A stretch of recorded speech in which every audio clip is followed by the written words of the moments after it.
Tes, suara saya jelas Bu Deris? Jelas, Pak. Oke, screen saya kelihatan ya? Iya, sudah. Oke, sip, ya. Oke, selamat sore Bapak Ibu sekalian. Perkenalkan saya Govi Karonsyoming sebagai Lead of Technology. Saya spesialis di bidang Microsoft 365 Modern Work dan juga administrator di Microsoft Azure. Jadi kalau ada pertanyaan mengenai Microsoft 365 dan juga Microsoft Azure itu boleh tanya ke saya gitu.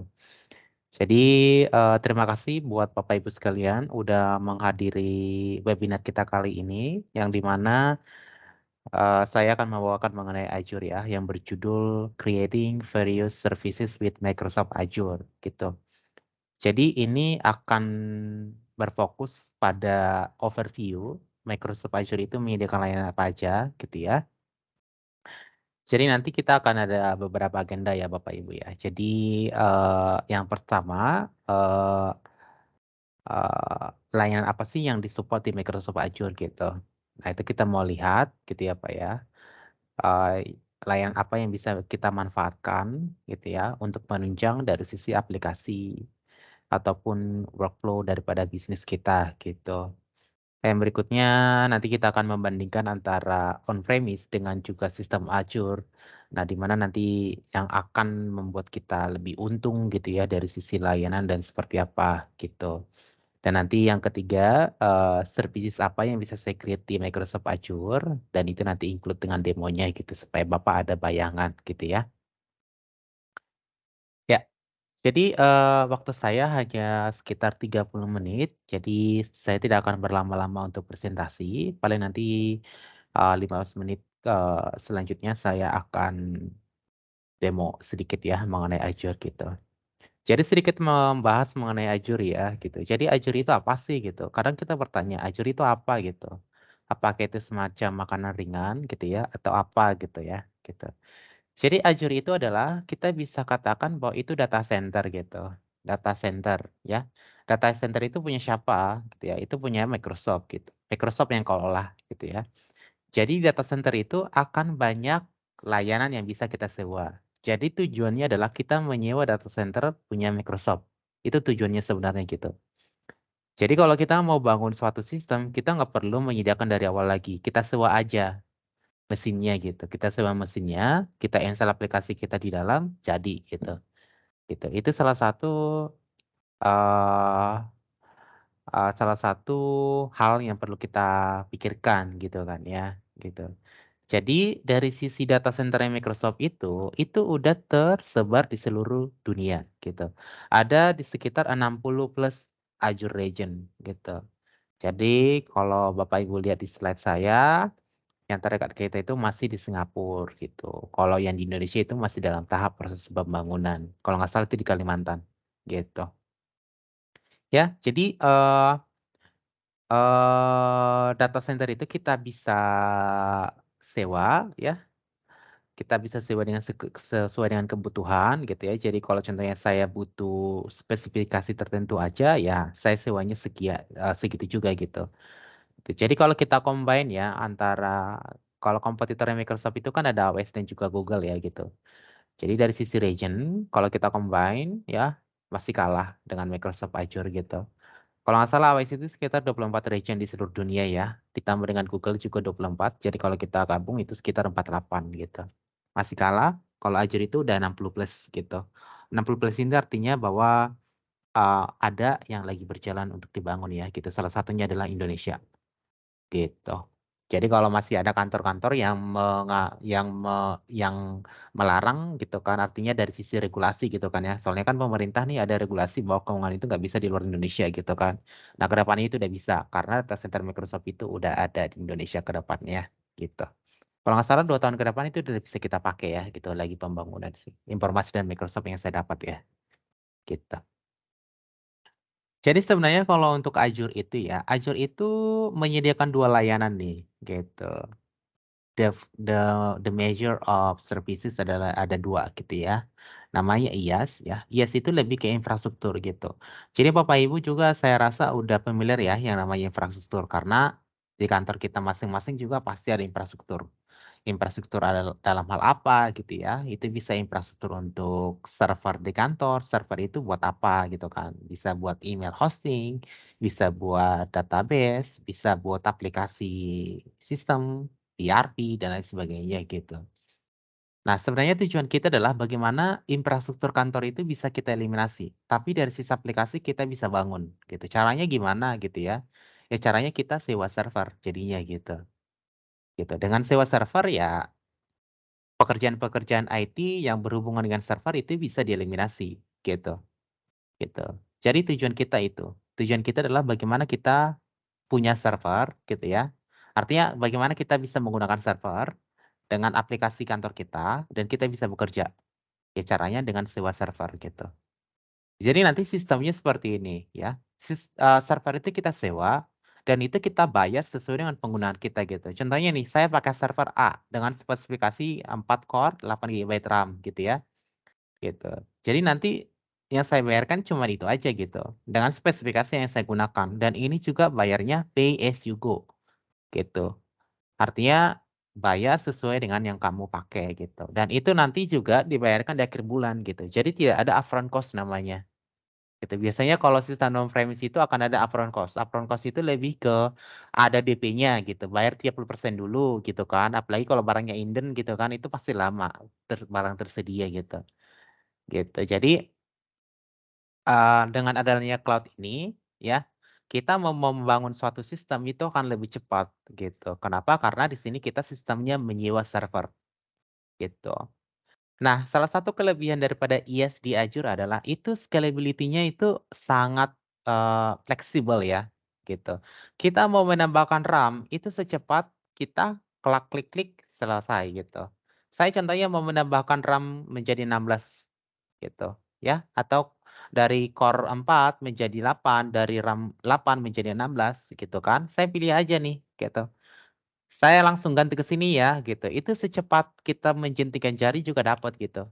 Beda sama sistem on-prem. Kalau sistem on-prem itu, on-premise ya, kalau itu kita masih adopsi sampai sekarang, biasanya kalau untuk scale up itu akan membutuhkan waktu yang lama gitu. Apalagi part number daripada si server itu nggak ada tersedia. Pasti inden jadinya gitu. Gitu. Scale down artinya kalau contohnya spesifikasi itu udah ketinggian gitu kan ya yang kita gunakan, ya kita turunkan. Kalau kita turunkan artinya dari sisi biaya juga akan menurun kan gitu, akan lebih efektif juga gitu. Jadi sesuai dengan kebutuhan gitu. Gitu. Mungkin Bapak Ibu, pernah juga ya melakukan shopping online ya gitu, kayak Shopee gitu ya, Tokopedia gitu. Di event-event tertentu kan mereka pasti, pengunjung itu membludak ya gitu. Contohnya kayak event, 11.11, 10.10 gitu kan, itu paling pengunjungnya itu bisa 2 kali lipat dari hari-hari biasanya gitu. Nah, pasti kita berpikir dari sisi server, gimana caranya server itu bisa menampung meningkatnya pengunjung di e-commerce kita gitu. Nah, salah satunya adalah scale up ini gitu. Jadi dia itu bisa scale up otomatis nanti gitu loh. Jadi kalau contohnya server yang 4 core 8 GB RAM itu bisa menampung 5 juta pengunjung gitu kan ya. Nah, tiba-tiba ada 10 juta pengunjung. Nah, 2 kali lipat dinaikkan spesifikasi sekarang itu langsung bisa gitu. Di cloud itu bisa gitu. Jadi kalau untuk masalah efisiensi, itu kita bisa monitoring ya gitu. Jadi dari sisi efisiensi, otomatis juga budget juga, biaya juga akan lebih efektif gitu. Karena nanti akan ada namanya advisor ya. Advisor itu lebih ke dari sisi performance dicek ya, spesifikasi dicek, ini cocok nggak buat workload dalam server kamu gitu, gitu. Itu tujuannya IaaS Bapak Ibu. Basically like itu ya, gitu. Nah yang berikutnya dari sisi PaaS ya gitu. PaaS ini adalah kalau saya bilang PaaS ini tidak lagi menyewa server, tapi menyewa platform gitu loh. Sebenarnya di bawahnya ada server, tapi bukan server yang kita bangun dari awal lagi gitu loh, bukan. Itu tugasnya Microsoft yang bangun server di awal. Tapi di atasnya gitu loh, di atas server gitu, kita dikasih platform. Jadi kalau saya bayangin ya, itu saya bayangkan seperti bahan kain gitu loh. Biasanya kan kalau kalau ibu-ibu kan kalau mau buat kebaya kan ada bahannya tuh dibeliin per meter berapa gitu. Kalau bahan kain itu kan 80% jadi. 20% lagi tugas kita, itu mau dijadikan gaya apa bajunya gitu, kebaya seperti apa gitu. Nah ini sama gitu, sama seperti platform di Azure gitu. Azure kalau pas di Azure itu, platform as a service di Azure itu kita bisa bayangkan bahwa itu adalah bahan 80% jadi gitu. Sisanya 20% itu tinggal kita mau buat jadi apa gitu. Contohnya, ini cocoknya buat developer-developer gitu. Kalau mereka mau bangun suatu aplikasi gitu kan ya. Nah, tugas developer itu adalah menempatkan coding-nya ke dalam platform gitu. Itu tugas mereka gitu.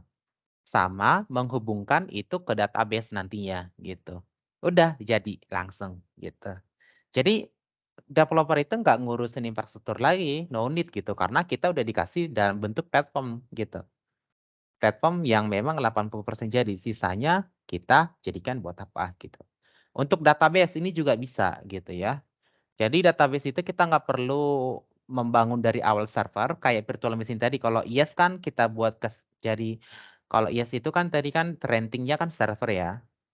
Gitu kan, kalau kita mau jadikan itu sebagai database bisa gitu, tapi ada proses kayak instalasi SQL servernya, aktivasi segala macam gitu. Kalau yang pas ini tidak perlu lagi gitu, kamu nggak perlu aktivasi lagi. Tugas kamu itu sebenarnya kamu membuat model data kamu di database itu seperti apa, strukturnya seperti apa, kamu buat tabelnya sebanyak apa. Nah itu tugas kamu di pas ini gitu. Makanya biasanya pas ini akan lebih mahal daripada IaaS gitu. Karena IaaS itu tugas kita lebih banyak dari Microsoft ya gitu. Sama pasnya ini adalah tugas Microsoft itu lebih banyak dari kita. Tugas Microsoft itu adalah 80% membangun dari awal. Dari awal sampai 80% itu mereka yang bangun. Baru 20%-nya lagi tugas kita gitu. Makanya akan lebih mahal pas gitu. Cocok itu biasanya cocok untuk aplikasi untuk buat website gitu ya, aplikasi-aplikasi sistem gitu ya. Cocok juga buat database ya, database untuk SQL Server itu sangat cocok sekali, gitu. Gitu. Jadi sebenarnya fokusnya itu adalah bagaimana kita menjalankan workload-nya gitu, bagaimana kita menjalankan sistemnya. Jadi tidak ada lagi namanya sistem IT management gitu loh, gitu. Nah, jadi ini perbandingannya nih teman-teman ya. Jadi kenapa saya bilang iya, lebih murah daripada PAS gitu ya. Jadi dari diagram ini Bapak Ibu bisa lihat ya gitu. Kalau yang warna biru tua ya itu di-manage oleh provider. Kalau yang biru muda itu di-manage oleh kita sebagai pengguna. Jadi tugasnya Microsoft itu cuma 40% nih gitu dari network sampai virtualization. OS sampai application itu tugasnya kita, makanya ini lebih murah gitu loh. Karena tugas kita dibandingkan dengan Microsoft itu lebih banyak gitu. Ya, gitu.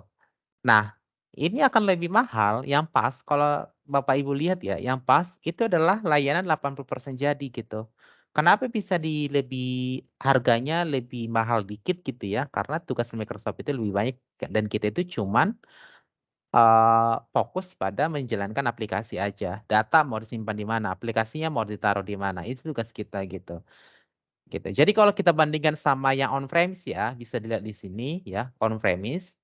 On premise itu semuanya serba kita sendiri gitu. Kita mau ngurusin networking kita juga, storage kita juga, server kita juga, virtualization kita juga, OS kita juga gitu. Datanya mau disimpan di mana kita juga, aplikasi mau bangun apa kita juga, mau pakai, pemrograman apa kita juga yang desain gitu, semuanya serba kita gitu.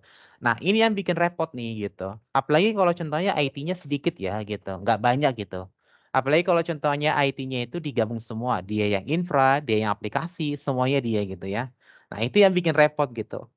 Untuk meminimalis, kritikal dari sisi membangun server ya, itu kita bisa pakai cloud teknologi, gitu, ya infrastruktur dan juga platform ini gitu. Tergantung kita, kita lebih prefer yang mana. Saya lebih prefer, IaaS dan platform itu juga bisa. Saya lebih prefer yang platform dan, infrastruktur itu juga bisa. Itu mengenai perspektif aja gitu. Bapak Ibu sukanya yang mana gitu, gitu. Tapi kalau Bapak Ibu mau coba cloud teknologi, saya sarankan Bapak pakai yang infrastruktur dulu gitu. Baru nanti pelan-pelan pindah ke platform ini, gitu.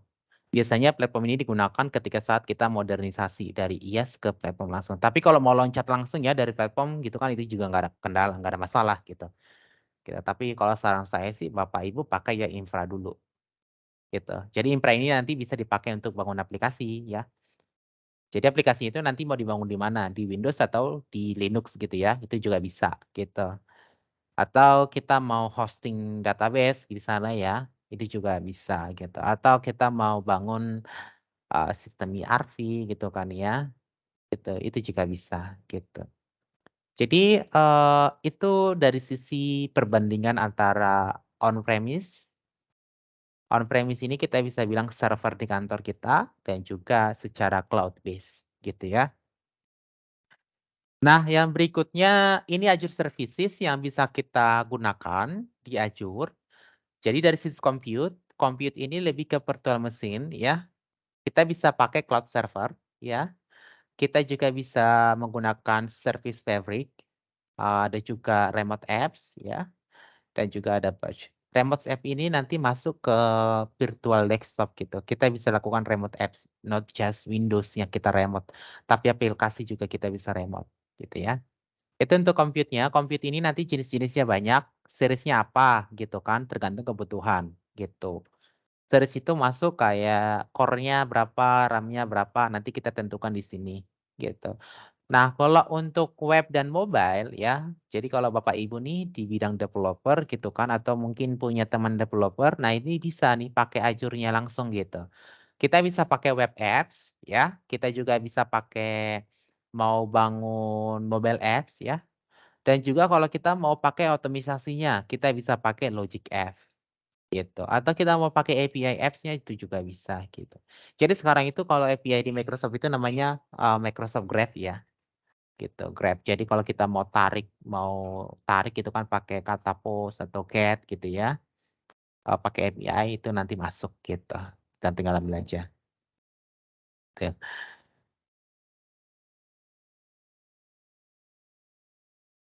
Halo Bu Deris. Halo. Ya, halo Pak. Suara saya masih masuk kan ya? Ya, Sorry. masih kok Pak. Masih aman. Oke, slide saya masih kelihatan ya? Masih masih. Oke, sip.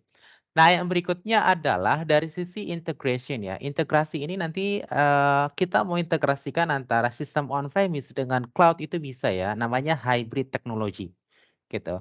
Jadi scenario seperti ini. Jadi kalau Bapak Ibu mau menggunakan itu contohnya ya, aplikasi di cloud, tapi database itu di on-premise itu bisa berjalan gitu. Sometimes mungkin biasanya, sorry. Biasanya skenario yang saya temukan kayak gitu adalah ketika server on premise-nya itu nggak muat lagi gitu, nggak sanggup lagi ngangkat aplikasinya gitu. Gimana caranya aplikasi ini tetap jalan tanpa harus mengupgrade server gitu kan ya. Nah, saran kami adalah kita bisa pindahkan aplikasinya aja gitu, tapi database tetap di bawah gitu, gitu. Jadi every transaction yang ada di aplikasi cloud gitu kan ya, itu akan ditransfer ke database yang di bawah gitu, gitu. Nah, yang berikutnya dari sisi data ya. Data ini lebih ke database gitu ya. Jadi kita bisa bangun SQL database di sana. Jadi yang sebenarnya kalau untuk database itu yang support di Azure itu ada SQL, MySQL, Postgre, ada juga Cassandra DB, ada juga apa ya? Saya agak lupa satu lagi gitu. Nah, itu yang apa namanya, yang support, kalau kita mau buat data warehouse itu juga no problem gitu. Data warehouse ya, jadi kalau Bapak Ibu punya data-data puluhan tera, ratusan tera gitu kan ya, itu kita mau buat data warehouse itu juga bisa gitu. Yang berikutnya dari sisi analitik dan IoT ya, gitu. Jadi kalau Bapak Ibu lebih tertarik sama analitik gitu ya, lebih ke machine learning gitu kan ya, itu juga ada, atau even help ya, itu juga ada gitu. Dan nanti, kalau Bapak Ibu, apa namanya, open API ya gitu kan, dan itu juga sebenarnya di Microsoft Azure ada gitu, karena mungkin Bapak Ibu udah dengar namanya ChatGPT ya. ChatGPT itu sebenarnya hosting-nya di Microsoft Azure. Dia itu pakai, data center-nya Azure gitu. Mungkin nanti boleh dibuka di internet ya, hosting ChatGPT itu sebenarnya di mana. Itu hosting-nya mereka itu pakai superkomputer di Azure gitu, gitu. Jadi sebenarnya dari sisi, data center ya, no worries karena dari sisi, brand-brand terkenal juga udah pakai gitu. Ini compute ya, virtual machine, kontainer ya. Jadi kalau Bapak Ibu suka pakai kontainer ya, karena kan kalau virtual machine kan agak berat ya gitu, karena ada OS-nya gitu. Kalau kontainer ini, apa namanya, mesin yang biasa dipakai untuk aplikasi-aplikasi yang tidak perlu ribet lah gitu. Atau Bapak mau pakai yang Kubernetes gitu kan ya. Kubernetes ini kan biasanya kan kumpulan dari kontainer ya gitu. Nah itu juga bisa. Storage ya untuk penyimpanan-penyimpanan kayak Azure Backup ya Bapak Ibu ya. Untuk backup gitu kan. Jadi kalau Bapak Ibu punya data-data di Azure, itu mau di-backup ke cloud, sorry, data-data di on-premise kayak file dan folder, kita mau backup database on-premise itu kan ya, punya database SQL gitu kan ya. Nah itu kita bisa backup ke Azure Bapak Ibu, namanya Azure Backup gitu ya. Atau mau pakai VPN juga itu bisa. Nah, ini secara summarize ya, yang bisa kita gunakan di Azure nanti. Sebenarnya masih banyak gitu ya. Sebenarnya masih banyak, tapi memang kok nggak muat ya gitu. Nah, ini perbandingan antara CapEx dan OpEx. Kalau CapEx ini kita berbicara secara on-premise ya, CapEx capital expenditure gitu. Kapital gitu. Kalau on-premise itu biasanya berbicara mengenai aset gitu. Kamu punya apa namanya, physical infrastruktur, kalau 10 tahun yang lalu itu disebut dengan aset ya, gitu. Physical infrastruktur gitu. Biasanya itu dari sisi expense-nya itu akan lebih tinggi ya, karena akan berbicara mengenai tax bill gitu. Jadi kalau untuk capital ini biasanya kalau kita mau menyediakan server itu pasti ada upfront cost-nya gitu. Biasanya high ya. DP-nya itu biasanya 30% atau 5% dari total pembelian. Itu biasanya. Biasanya kalau dari sisi investment itu akan berkurang ya. Kenapa? Karena dari sisi umur, server setiap tahunnya itu pasti berkurang, maksimal 5 tahun umur server. Kalau bisa 10 tahun itu udah jauh banget ya pengurusannya gitu.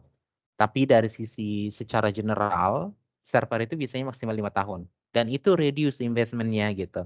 Tapi kalau kita berbicara operasional, operasional itu lebih ke kita fokusnya bagaimana kita menjalankan aplikasi yang kita punya. Bukan fokus kita ke asetnya, no, gitu. Fokus kita adalah operasionalnya gitu. Jadi di sini adalah kita itu spend untuk services, bukan untuk barangnya gitu.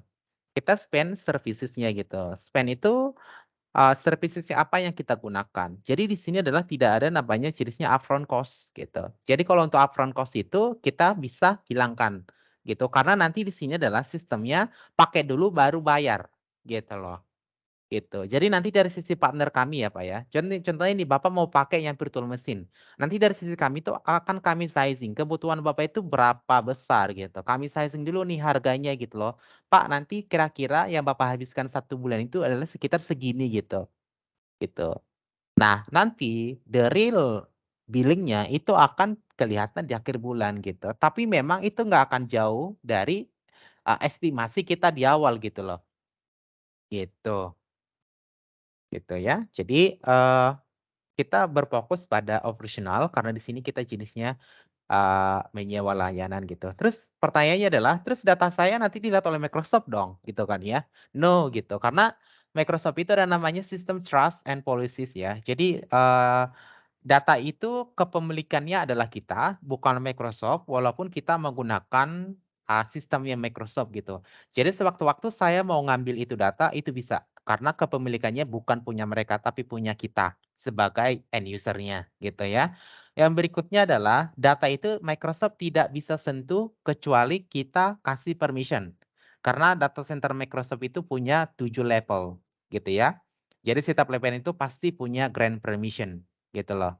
Grant aksesnya apa gitu. Jadi kalau mereka mau nyentuh data kita, mau lihat ke dalam itu pasti seizinnya kita dulu gitu.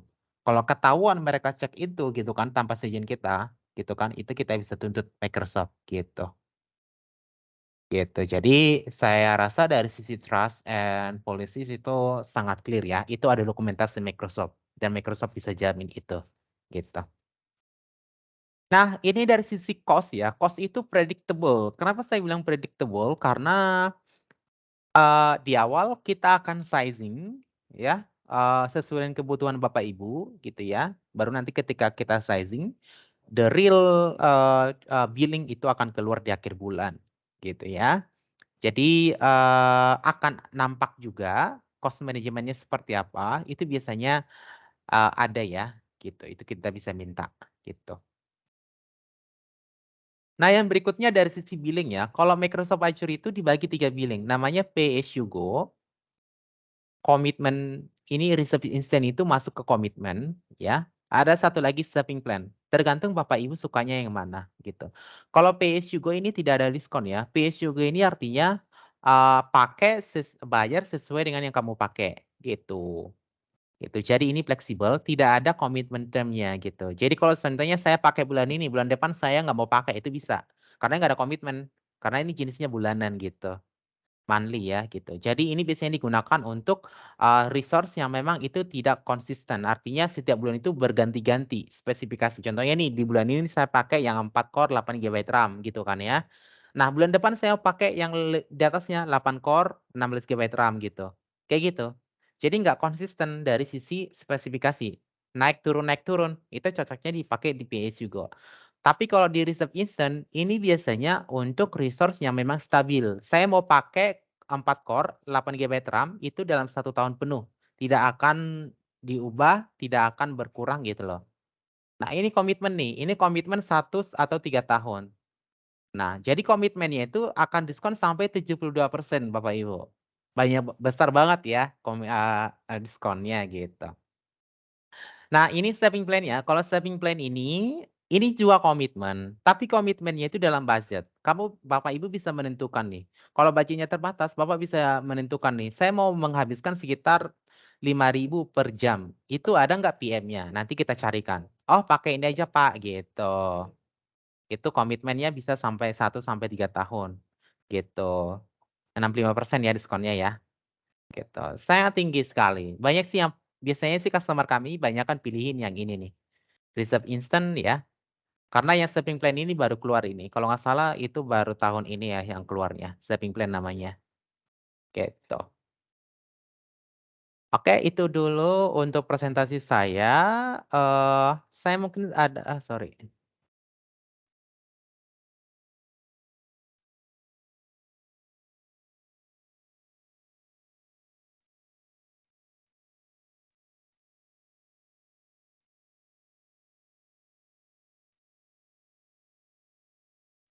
Oke. Nah, jadi ini adalah, dashboard Azure ya. Kalau kita lihat di sini colorful ya, gitu. Banyak icon-iconnya berwarna gitu ya. Jadi kalau kita mau buat suatu resource, I think kita nggak akan bosan gitu, gitu ya. Colorful semua gitu. Jadi untuk services itu banyak sekali Bapak Ibu, gitu. Ada sekitar 10.000 services yang bisa kita create di sini gitu. Saya mau pakai AI atau machine learning gitu kan ya, gitu kan. Saya mau pakai superkomputernya Microsoft Azure itu juga bisa gitu. Saya mau pakai yang compute-nya deh, cuman virtual machine-nya aja gitu kan, karena saya mau bangun server gitu ya, boleh gitu. Saya mau buat satu virtual machine deh gitu ya. Saya mau pakai yang Windows Server aja gitu ya. Saya pilih langsung Windows Server Edition Core, klik ini langsung. Tuh kan ya. Nah, ini saya mau buat virtual machine ini gitu kan. Saya masukin di lab aja. Saya mau kasih ini VM database ya. Saya mau taruh di Singapura gitu, karena data center terdekat dengan saya Singapura. Karena lebih baik juga kalau lebih dekat dengan kita. Nanti akan berhubungan dengan latensi ya, gitu. Nah, yang berikutnya saya mau pilih dari sisi size-nya gitu. Size itu saya mau pakai yang berapa gitu. Banyak pilihannya ya gitu. Banyak pilihannya. Saya mau pakai yang 8 core dengan RAM-nya 32 ya. Saya mau pakai D8S V3 gitu. Ya, saya langsung share. Saya mau pakai username apa, ya. Nanti passwordnya apa, terserah.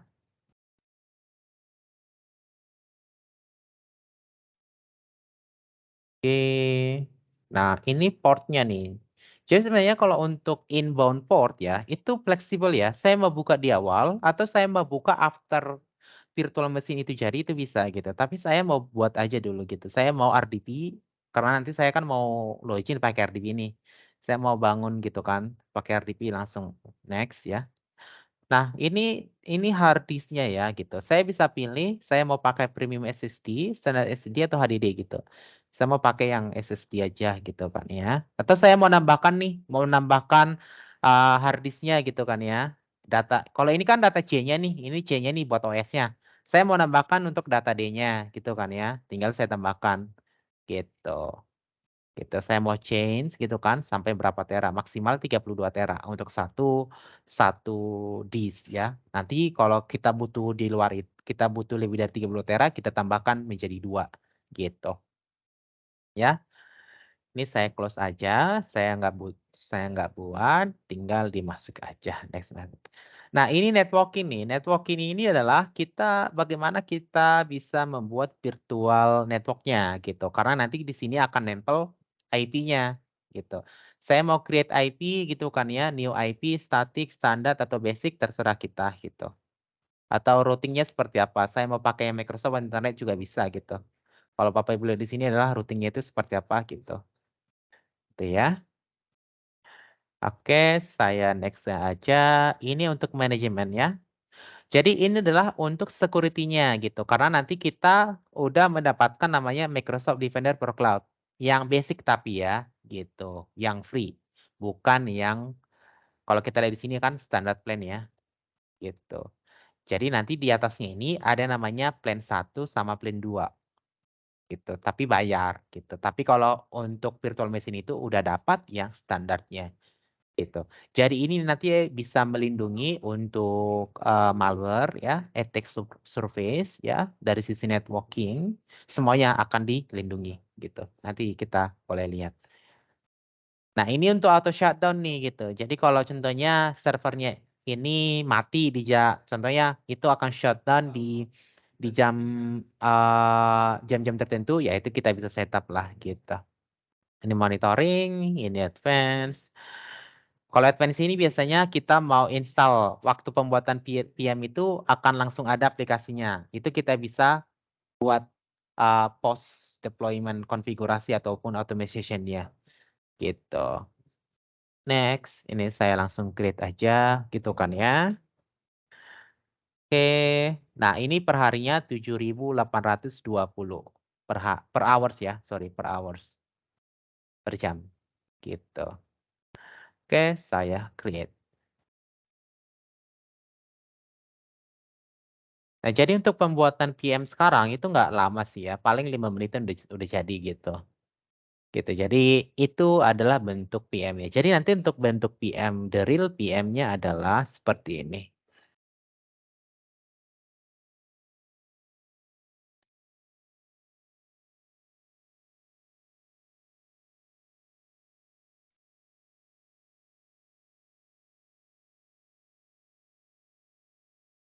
Nah, bentuknya seperti ini nih, Bapak Ibu. Jadi saya tinggal attach aja berupa IP, nanti username-nya apa gitu kan ya, baru nanti saya tinggal masuk aja gitu. Ah, mana tadi?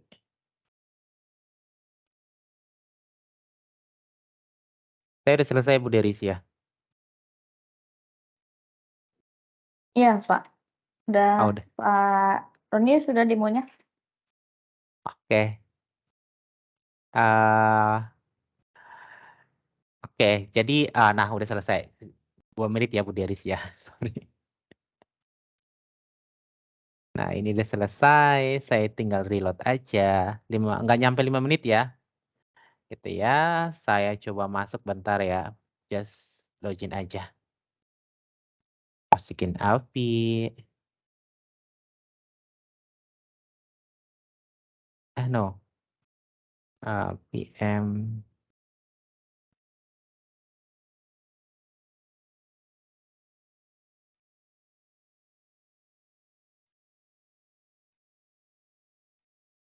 Nah, nah ini bentuknya nih gitu. Sebentar dia lagi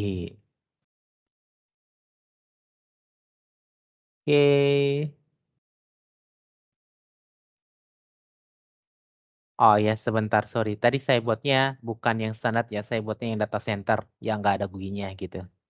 Kayaknya dia tadi. Sebentar deh nih. Ya, gitu Bapak Ibu. Jadi kalau untuk Azure, nah ini saya mau make sure dulu. Nah iya betul, saya pakainya yang data center yang edition core yang 2022 gitu ya. Gitu. Jadi ketahuan ya size-nya 8 core, 32 GB RAM ya dan juga kita mau scalable segala macam, auto shutdown, kita akan bisa muncul di sana gitu. Ya betul, saya nggak pakai yang GUI ya, saya pakai yang harus pakai scripting nih gitu. Tapi kelihatan jelas sih di sini ya. Gitu. Oke, sip.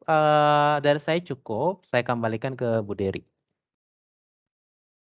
Oke, terima kasih untuk Pak Roni atas presentasinya. Mungkin kita bisa lanjut ke Pak Gilang untuk materi mengenai film produk. Untuk Bapak Ibu nanti setelah Pak Gilang kita akan ada promo tentang film, jadi jangan, ke mana, saya akan kasih promonya, gitu. Dan kalau mau ada yang tanya dipersilahkan dari sekarang, boleh dipersiapkan untuk pertanyaannya setelah Pak Gilang kita akan buka sesi Q&A. Silakan untuk Pak Gilang.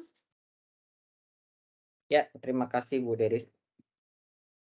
Oke, selanjutnya ya, kita akan bahas tentang backup. Jadi mungkin di sini, sebagian mungkin sudah tahu ya, kita menggunakan, produk Vim untuk backup. Yang belum tahu, di sini saya juga akan coba jelaskan tentang Vim ya, dan bagaimana kita memanajemen data proteksi ya, atau data backup-an kita. Sebelumnya perkenalkan saya Regilang Monika Putra selaku Strategic Pre-Sales di Synek Metro Data Indonesia, khusus untuk produk Vim ya. Nah, langsung saja, ini sebagai informasi, jadi Vim memang spesialisasinya ya di backup dan recovery ya. Jadi kita memang tools untuk backup dan recovery. Karena tools backup dan recovery ini sangat dibutuhkan ya. Setiap company harus punya backup ya. Tentunya data-data penting seperti database ataupun file sharing, file server, yang mana yang sering diakses oleh user itu harus ada backupnya gitu. Nah, di sini Vim itu di Fortune 500. Jadi perusahaan yang terdaftar di Fortune 500, 83% diantaranya sudah menggunakan Vim untuk backupnya. Kemudian ya market share-nya Vim itu nomor satu dan customer Vim di seluruh dunia itu ada lebih dari 400K dan terus bertambah. Nah, mungkin yang lebih familiar itu ada di Forrester dan juga Gartner. Itu Vim kita sebagai leader ya. Kalau mungkin yang lebih familiar itu adalah Gartner. Jadi di Gartner itu Vim kita yang paling tinggi ya, untuk, leader, di kategori data center backup dan recovery solution. Jadi, dibanding kompetitor kita, memang kita sudah menjadi leader 6 kali berturut-turut ya, di Gartner. Nah, kemudian ini ada challenge ya, atau customer pain point. Jadi di sini saya bagi 2, klasifikasinya.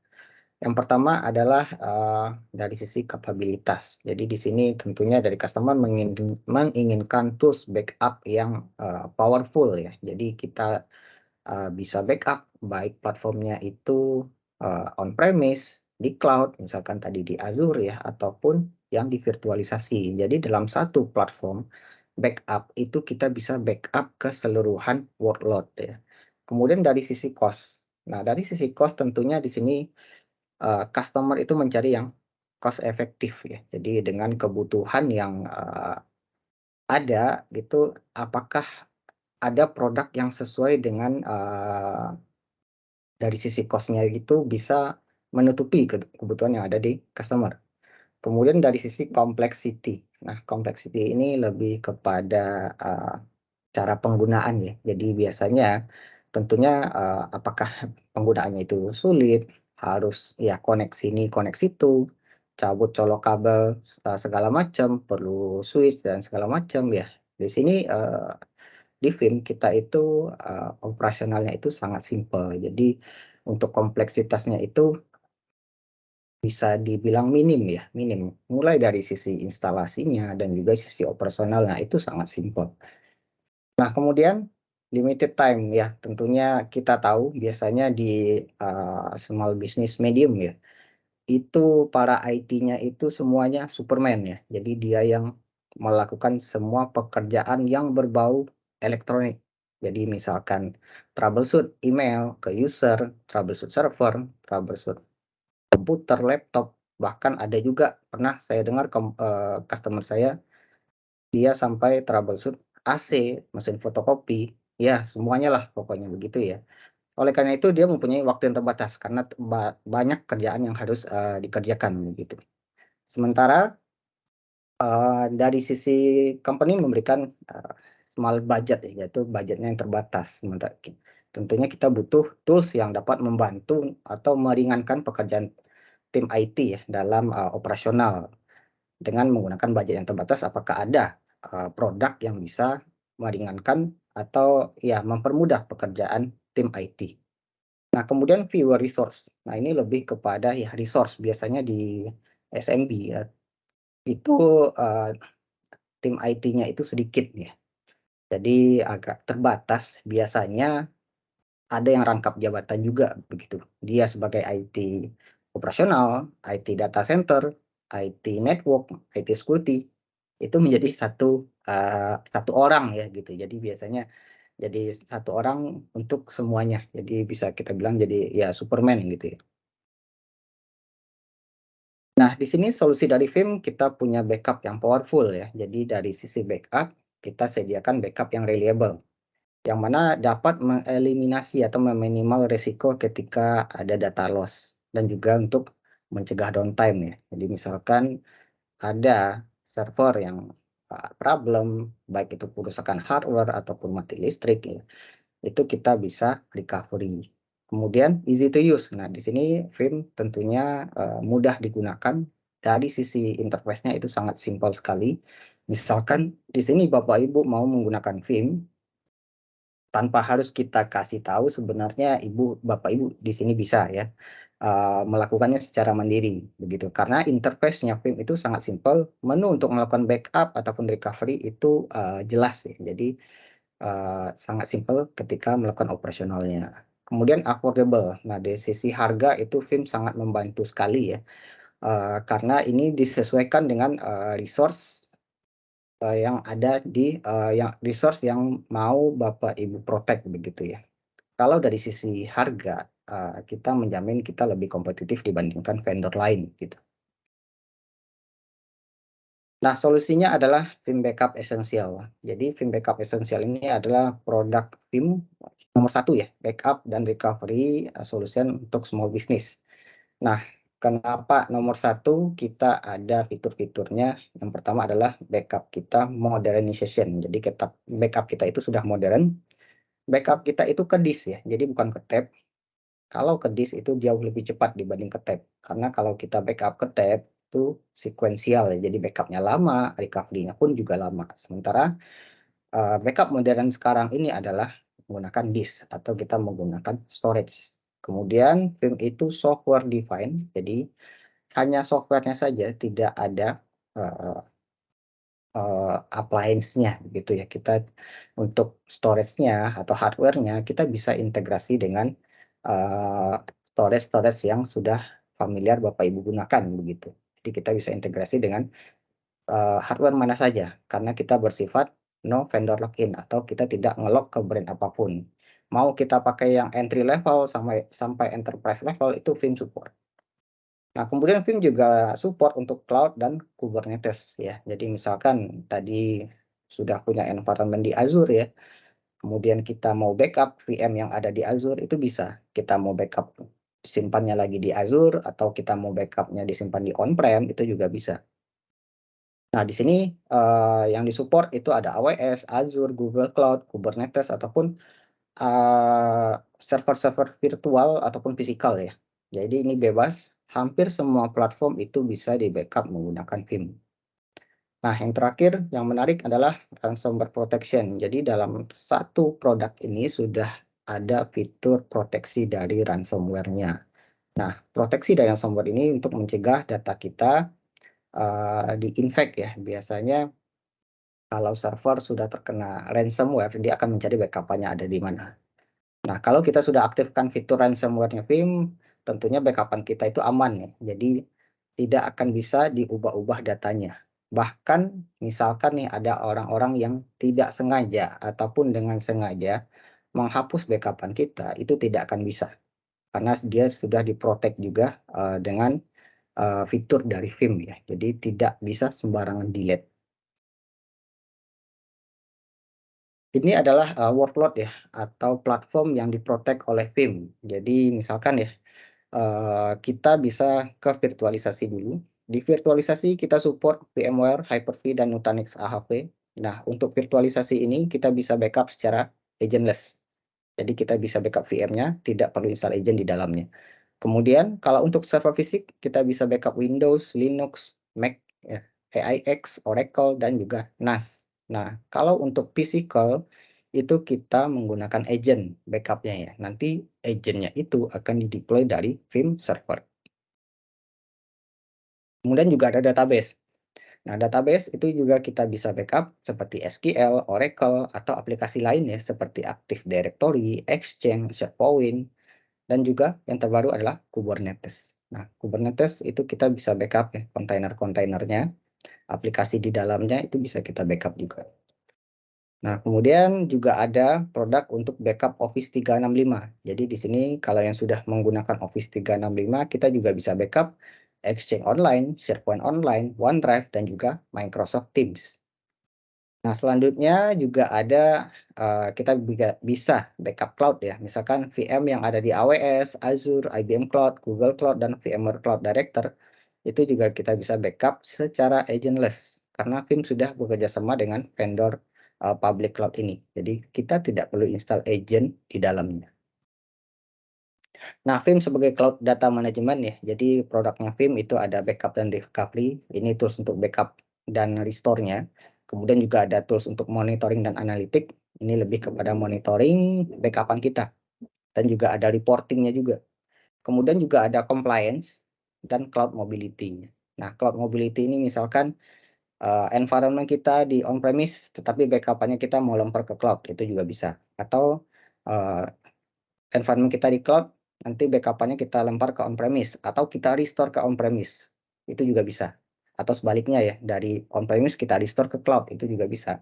Nah, ini juga bisa kita gunakan untuk kebutuhan migrasi. Gitu. Kemudian yang terakhir ada orchestration, ini lebih kepada automation. Contoh singkatnya seperti kita mau swing antara DC dan DR secara otomatis, ya itu bisa menggunakan disaster recovery-nya Vim.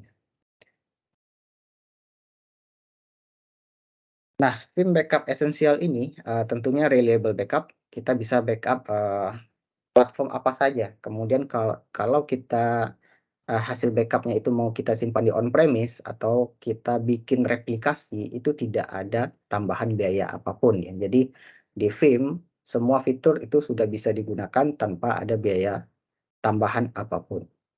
Kemudian di dalamnya sudah built-in security, jadi ada fitur ransomware ya, tinggal kita aktifkan saja mau dipakai atau tidak, dan sebaiknya sih dipakai begitu. Kemudian juga ada data portability. Nah, ini lebih kepada migrasi ya. Misalkan tadi kita punya environment di on-premise, kita mau pindahkan ke AWS ataupun ke Azure ataupun ke Google, itu bisa.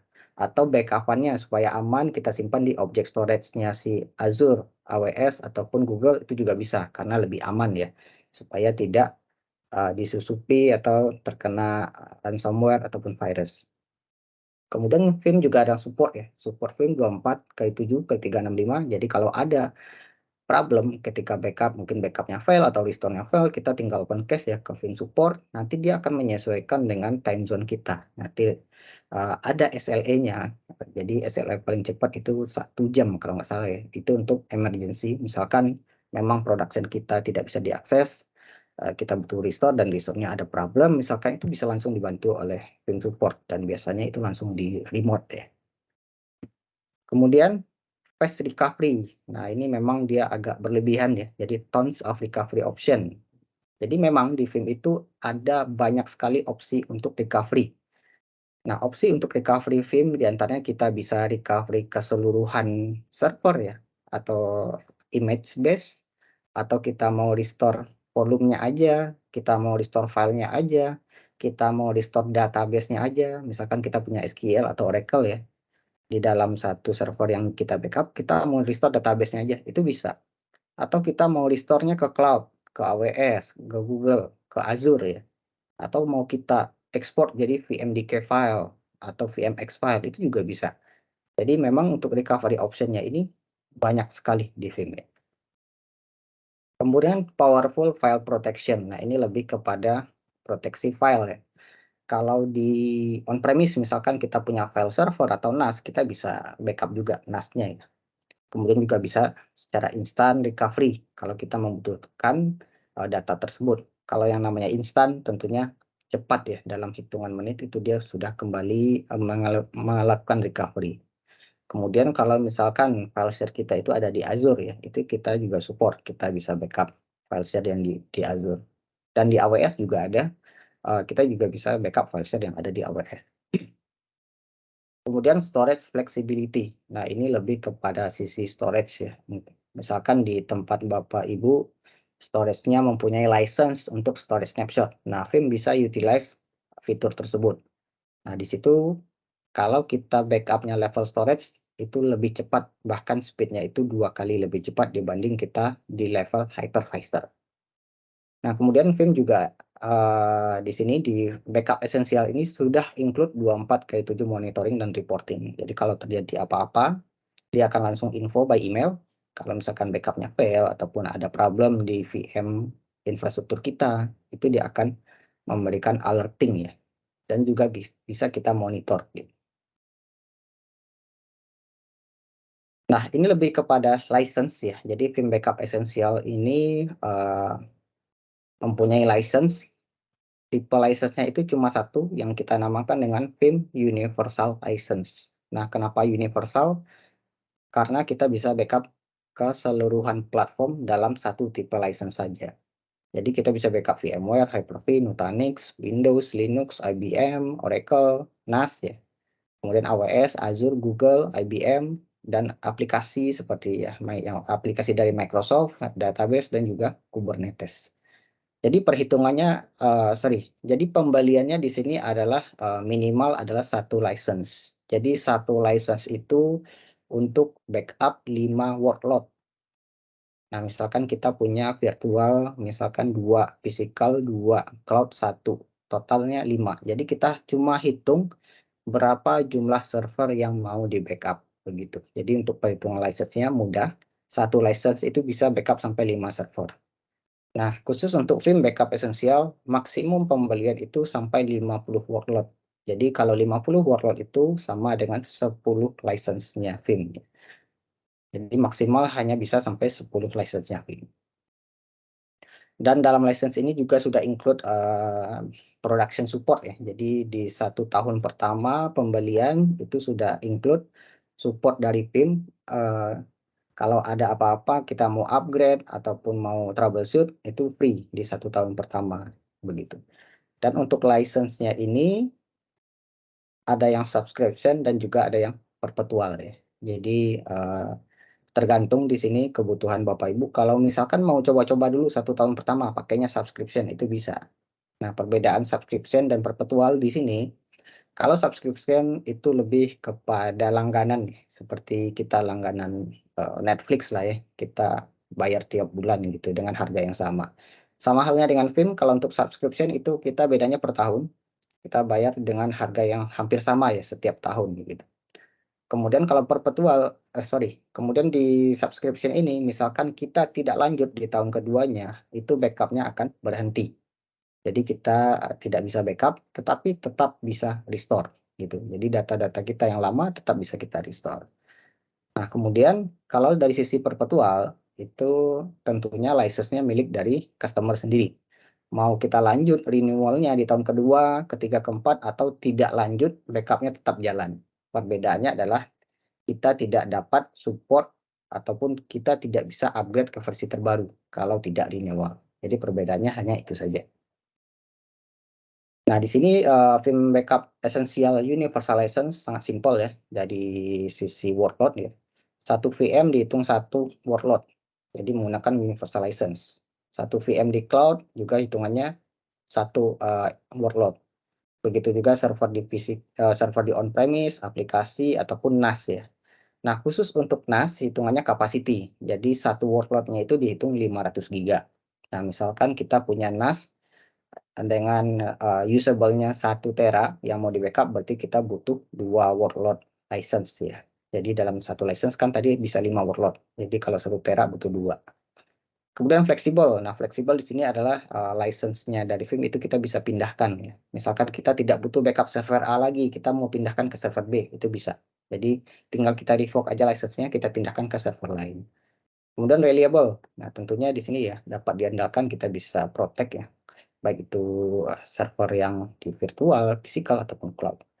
Nah, kemudian juga powerful. Di sini selain backup virtual, physical, cloud, kita juga backup aplikasi di dalamnya dan dalam satu konsol yang sama ya. Jadi kita tidak perlu pindah-pindah produk dalam satu konsolnya Vim, itu kita bisa monitor keseluruhan apa yang kita backup. Nah, di sini apa saja perbedaannya dengan kompetitor ya. Jadi kalau dengan Vim, ya dia single platform. Jadi kalau single platform, semua workload yang kita backup dalam satu manajemen konsol yang sama. Sementara di vendor lain itu ada tambahannya ya, additional backup. Misalkan kita mau backup server yang di cloud, itu ada tambahan lagi, kita akses ke produknya yang satu lagi, begitu. Kemudian fleksibel, ini lebih kepada license yang bisa dipindahkan, kemudian sudah include ransomware protection, jadi lebih aman ya. Di sini license Vim tidak ada penambahan biaya lagi, untuk ransomware protection-nya sudah termasuk bagian dari fitur. Sementara di vendor lain, kalau mau pakai anti ransomware itu ada perlakuan khusus ya, maksudnya ada penambahan fitur dan ada penambahan biaya. Kemudian support ekosistem, di sini Vim support itu ada di berbagai negara. Jadi misalkan kita mau open case, dia standby ya. Jadi tinggal disesuaikan dengan time zone kita. Nah, ini masih kompetitor dengan yang lain ya. Jadi kalau Vim kita bisa instant recovery. Jadi misalkan kita punya backupan server fisik, kita mau restore-nya ke virtualisasi ataupun ke cloud, itu bisa. Jadi bisa cross platform. Kemudian agentless, jadi untuk virtualisasi atau yang cloud kita bisa backup VM-nya secara agentless dan juga bisa restore ke public cloud ataupun ke object storage. Untuk backup-nya bisa application aware, ini yang kalau ada database atau aplikasi, dan juga bisa backup from storage snapshot, ini yang tidak ada di tempat lain ya. Jadi Vim ya tadi terintegrasi dengan storage, kita bisa backup-nya di level storage.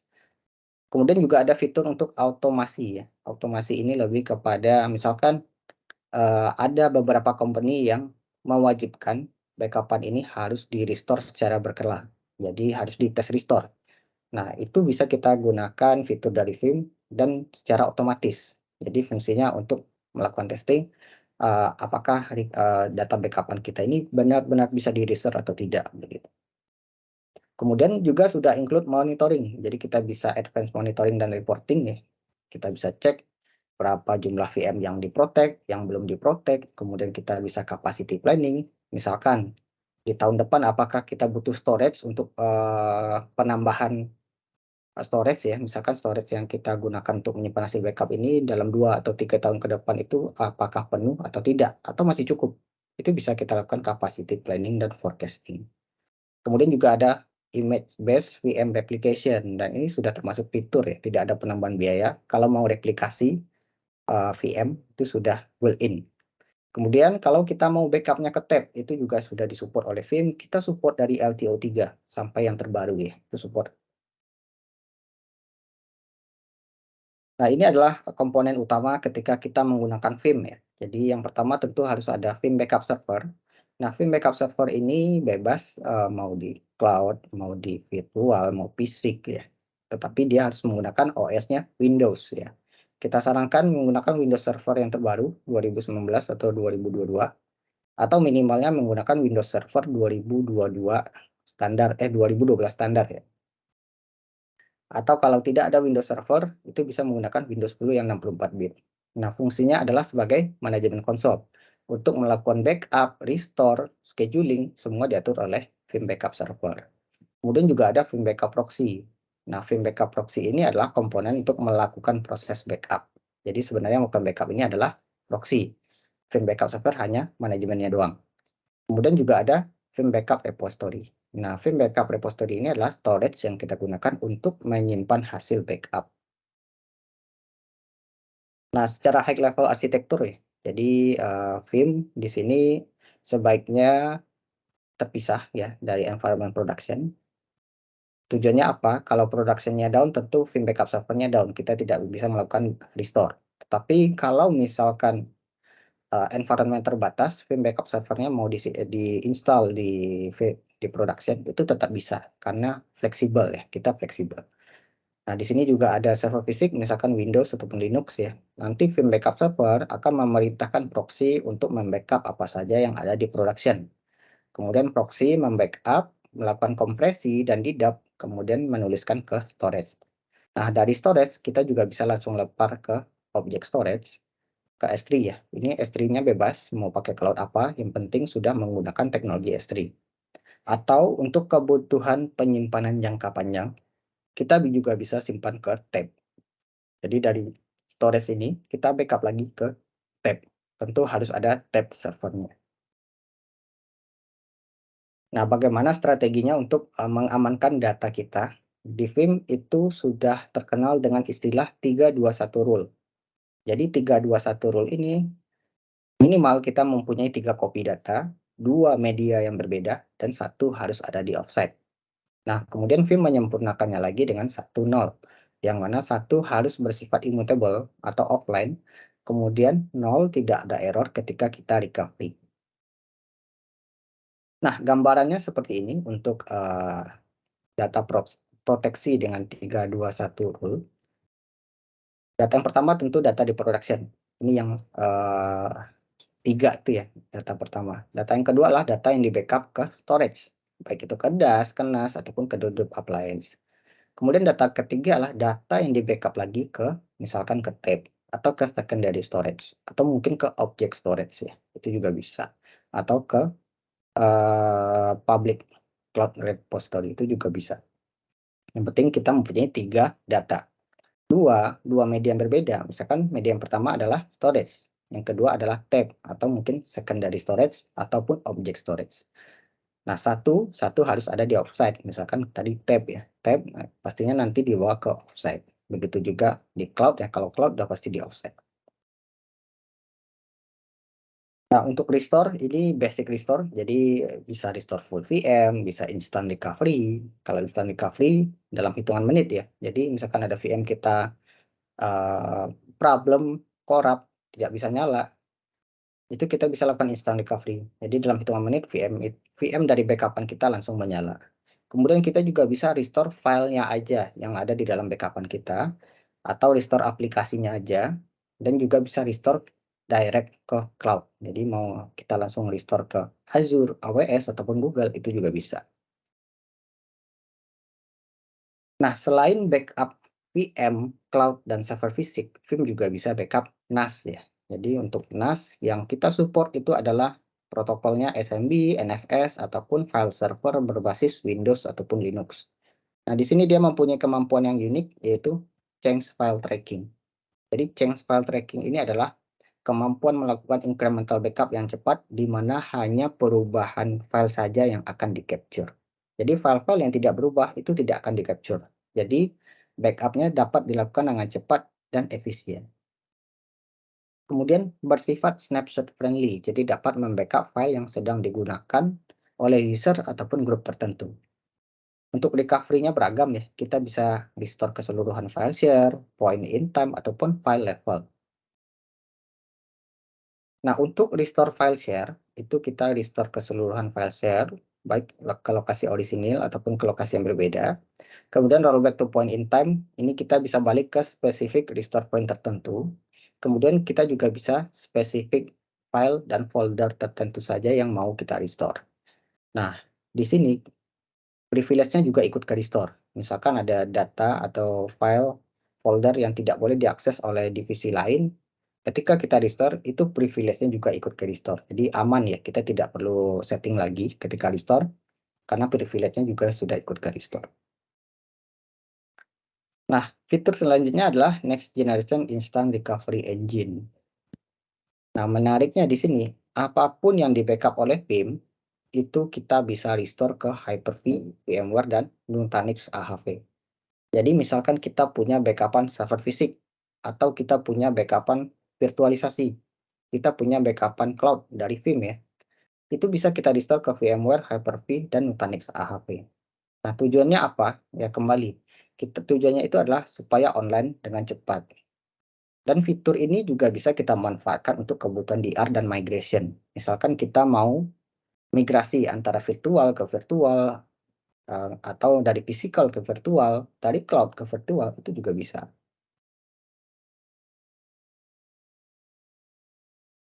Kemudian fitur ransomware protection. Jadi, ini lebih advance-nya ya. Jadi tadi fitur ransomware protection ini, kalau kita menyimpan data kita menggunakan fitur ransomware-nya Vim, data akan bersifat immutable. Jadi aman dari seperti virus, malware ataupun ransomware, dan mencegah dienkripsi backupan kita, bahkan di-delete. Nah, di sini kita cukup menyediakan satu server berbasis Linux, nanti akan di-harden oleh Vim. Jadi nanti kita akan menyimpan backupan kita ke server Linux tersebut. Jadi cukup simpel. Untuk di on premise kita bisa bikin namanya immutable storage seperti yang ada di cloud ya, atau di object storage. Nah, di sini misalkan kalau backupan kita terkena ransomware ya, atau terkena attack. Nah, di sini ada dua hal yang perlu dipikirkan ya. Yang pertama adalah pastikan backup kita itu valid, bisa di-restore, dan mempunyai data copies yang bisa digunakan. Tadi kan kita sepakat di Vim menggunakan 321 rule. Jadi data yang tadi dikopikan lagi itu bisa digunakan. Kemudian fastest possible recovery. Jadi ransomware sebenarnya itu adalah disaster ya, yang mana butuh perhatian khusus. Dan kita juga butuh recovery-nya dalam hitungan menit ya, atau dengan cepat. Nah, ini adalah 3 pendekatan untuk mencegah dari serangan ransomware. Yang pertama, kita protect dengan immutable backup. Kemudian kita bisa detect, monitor dari pergerakan si ransomware. Nah, di Vim, monitoring Vim itu bisa melakukan deteksi terhadap ransomware. Nah, dia menggunakan anomali ya, misalkan backupan kita per harinya anggaplah cuma 100 mega ya, perubahan datanya 100 mega tiap hari. Hari kedua, ketiga, keempat 100 mega, sama sekitar itu. Tiba-tiba di hari kelima berubah menjadi 10 giga. Nah, di situ ada anomali yang tidak biasa. Nanti monitor produk Vim untuk monitoring akan melakukan analitik dan mengirimkan alert ke kita bahwa ada anomali yang tidak biasa. Nah, di situ kita bisa melakukan follow up ya. Kita bisa cek apakah backupan kita ini terkena ransomware atau tidak. Karena Vim ini adalah produk untuk melakukan backup ya. Kita bukan termasuk produk security begitu. Jadi server yang kita backup ada atau tidak ada virus atau ransomware, Vim tetap backup ya. Jadi di sini Vim membantu monitor. Kita bisa monitor dari backupan, kalau anomalinya tidak biasa dia akan infokan. Kemudian kita bisa lakukan yang namanya sandboxing, yaitu sandboxing dengan melakukan testing ya. Jadi di Vim ada fitur yang namanya secure restore. Jadi kalau secure restore itu sebelum kita restore backupan, kita bisa scan dulu backupan kita itu apakah bersih atau tidak. Nah, misalkan kalau ada ransomware-nya atau virus, itu akan di-cleaning dulu dengan antivirus yang ada di customer, begitu. Jadi kita bisa integrasi juga dengan antivirus. Ketika sudah di-cleaning, kita bisa restore dengan aman. Tapi misalkan sudah di-cleaning, tetapi dia antivirusnya belum update ya, atau belum ada pattern untuk menghapus si virusnya, kita bisa cancel dulu untuk restore-nya, atau kita tetap restore tetapi network-nya di-disable gitu. Itu untuk opsi pemilihannya untuk pencegahan ransomware. Nah, kemudian yang terakhir adalah Vim Backup for Office 365. Jadi ini juga produk yang lagi ngetren ya. Banyak yang sekali yang menggunakan Vim Backup Office 365, tetapi belum banyak yang menggunakan sadar ya terhadap proteksi Vim Backup for Office 365 begitu. Jadi butuh nggak sih kita backup Office 365? Ini adalah 7 alasan kenapa kita butuh backup Office 365. Yang pertama adalah accidental deletion. Nah, di sini misalkan ada user dengan sengaja ataupun tidak sengaja menghapus data yang ada di Office 365, tentu kita bisa pulihkan data tersebut dari backupan gitu. Kemudian retention policy ini lebih kepada retensi dari Microsoft, itu sangat terbatas ya. Misalkan kita delete file, tentu dia akan masuk ke recycle bin ya. Nah, di recycle bin itu dia ada limitasinya, jadi tidak selalu ada recycle bin, dia kalau sudah sampai retensinya akan dihapus permanen oleh Microsoft.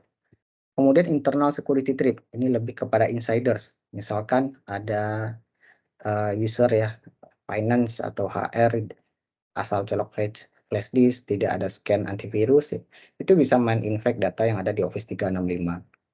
Kemudian external security threat, ya ini seperti serangan ransomware. Yang paling banyak itu adalah dari spam. Biasanya ransomware akan menyerang dari spam. Kalau nggak sengaja yang misalkan kita klik attachment-nya, ya otomatis ya data kita ke encrypt semua. Pastinya si yang memberikan ransomware meminta pembayaran ya kalau mau dibukakan lagi datanya. Nah, itu bisa kita cegah kalau kita punya backupan.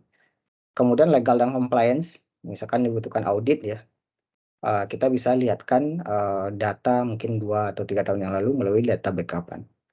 Kemudian hybrid deployment and migration, ini lebih kepada environment yang hybrid seperti Exchange Online dan on-premise yang bisa di-set hybrid, itu juga Vim bisa protect ya.